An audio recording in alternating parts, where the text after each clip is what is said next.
Paalala, ang video na ito ay hindi reliyon dahil malapit na magwakas ang mundo. Kailangan na ito buksan at ipaalam sa mga tao sa buong mundo na mayroon nakatago na mga salita. Ito ay galing kay Kristo Jesus. Ang kanyang mga sinasabi ay para sa hinaharap sa darating na panahon. Para sa lahat na magboluntaryo na gawa ng binyo o para sa pagtitipon tungkol sa mga sinasabi ko, ito ang contact number ko, 0953-002-3408. Tawagan ninyo ako, ituturo ko kung saan ito gaganapin dahil marami ang mga tao na dadalo. I-post sa FB para mas marami pa ang makaalam. Ang tawag nito ay tungkulin sa kapwa o misyon. Tanungin ninyo ang inyong partner kung alin ang paniwalaan, ang salita na nakasulat o ang nakalagay sa kalikasan. Ang tawag sa siyo na ito ay irasyo. Tatawa, sasayaw na walang music, magalit, matakot, hindi maintindihan ang maramdaman. Para doon sa gustong sumali, imbitado lahat ang mga tao at mga relihiyon sa buong mundo. Personal ko ito nagagawin, hindi ito nagaya. Si Kristo Jesus ay nagbigay ng utos o misyon sa kanyang mga disipulos na kanilang ipangaral kung ano ang kanilang nakikita na at nalalaman o natutunan sa kanilang pagsasama. Dahil sila ay papasok sa langit, kailangan nila magmisyon. Lahat ng tao na gustong pumasok sa langit ay gumawa ng misyon. Ang hindi, ibig sabihin ay ayaw niya sa langit. Ito ang pinaka-importante o mahalaga sa tao na malaman. Paniwalaan man o hindi, kailangan niyang malaman dahil ang katumbas nito ay kamatayan na susunugin na buhay. Wala akong kapangyarihan, ngunit itinuro sa akin kung paano mangyari ang wakas ng mundo. Paano baguhin ang mukha ng bansang Pilipinas, paano mabuhay ang mga tao sa bansang ito at matakot sa batas ng bansa. Ito ay mangyayari kapag makausap ko ang Pangulo ng bansa dahil mga galing sa kanya ang utos. Manatili ka ba sa iyong paniniwala o papasok sa langit? Huwag maniwala na si Lucifer ay masama. Siya ang unang anghel na linikha.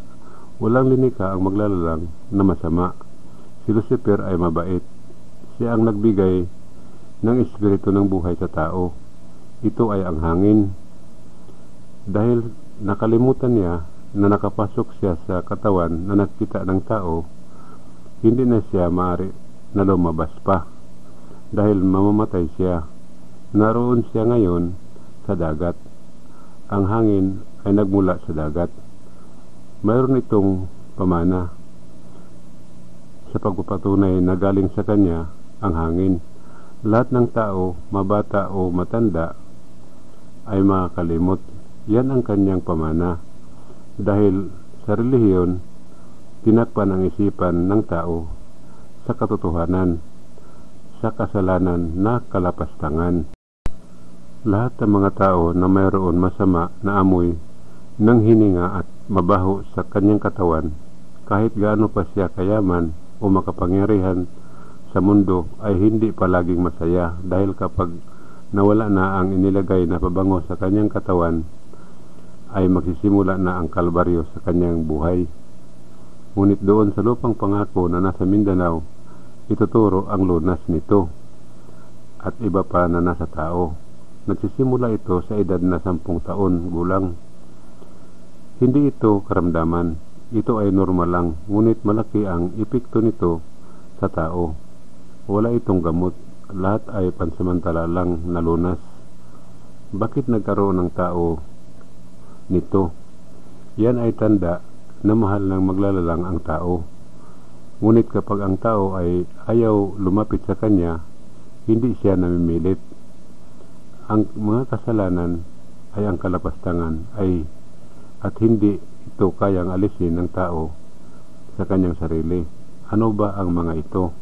Number 1, ang pagdasal ay isang kasalanan o kalapastangan sa maglalalang. Number 2, lahat ng kumakain ng laman o karne ng hayop, ito ay kalapastangan sa maglalalang. Number 3, lahat ng mga relihiyon na nagtuturo ng kanilang sinasamba, ito ay kalapastangan sa maglalalang. Number 4, ang relihiyon na Kristiyano ay nagtuturo na si Kristo Jesus ang pangulo nito, ito ay kalapastangan sa kanya. Si Adan at si Eva, isa lang ang kanilang kasalanan, ngunit pinaalis sila sa paraiso sa langit. Ang pagsuway o paglabag sa kautusan ng maglalalang o may likha ay kalapastangan sa kanya. Ang sinasabi ko ay mahirap mapaniwalaan at walang maniniwala dahil walang nakikita na masama. Kapag sasabihin ko ito ng personal o aktual, sigurado ako na mayroon epekto ito sa tao. Kahit alam ng tao na ito ay kasalanan, hindi niya kayang alisin sa kanyang sarili. Ang pira ba makaligtas sa tao? Ang sagot, oo, dahil ang pira ang tulay sa kaligtasan.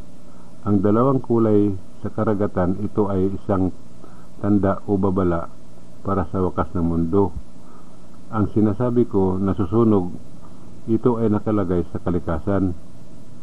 At ito ang Pilipinas. Nasa bansang ito nakalagay ang mga salita sa panahon. Sasabihin ko kung ano ito.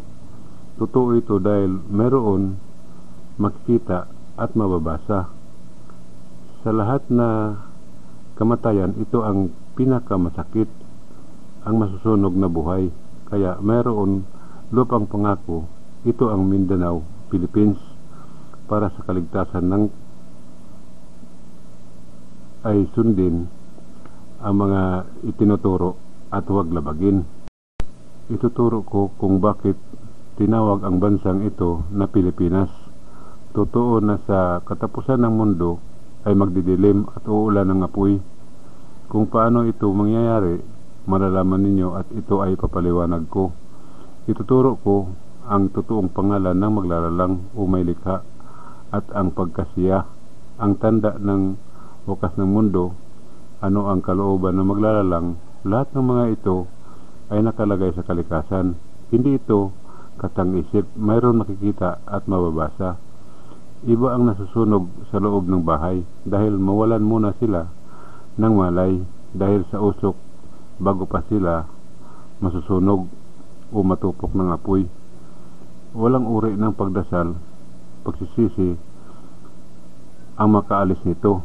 Isa lang ang daan sa kaligtasan para maintindihan o maunawaan ang mga sinasabi ko dahil sa malapit na magwakas ang mundo, mayroon makikita na basihan.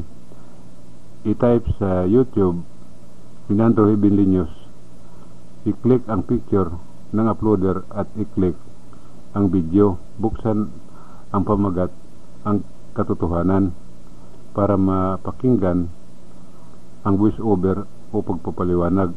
Nakasulat ito sa 23 sa iba't ibang wika. Ang voice over ay English. Kailangan ito buksan dahil meron walang nakasulat, audio lang ang maririnig sa paliwanag. Sagot at rason. Number 1, paano nabuo ang mga aklat ng Orthodox, Biblia at Quran? Number 2, ano ang mga kasalanan na kalapastangan? Number 3, ilan ang mga kautusan ni Kristo Jesus para sa kaligtasan? Number 4, bakit alam ko ang mga salita na sinasabi ko? Number 5, ano ang tanda ng wakas ng mundo? Number 6, itinuro na ba ni Kristo Jesus ang daan ng katotohanan at ang buhay at ang tanda ng wakas? Number 7, bakit sinabi ni Kristo Jesus na tumawag din kayo sa akin? Number 8, ang linikha ng maglalalang lahat ay mabuti. Saan galing ang demonyo, etc. Number 9, ano ang dapat paniwalaan? Ang nakasulat o ang nakalagay sa kalikasan. Huwag mag-alala sa dami o laki ng pira na magagastos. Ituro ko kung paano ito makabalik ang pira at baka madoble pa. Salamat. Mabuhay.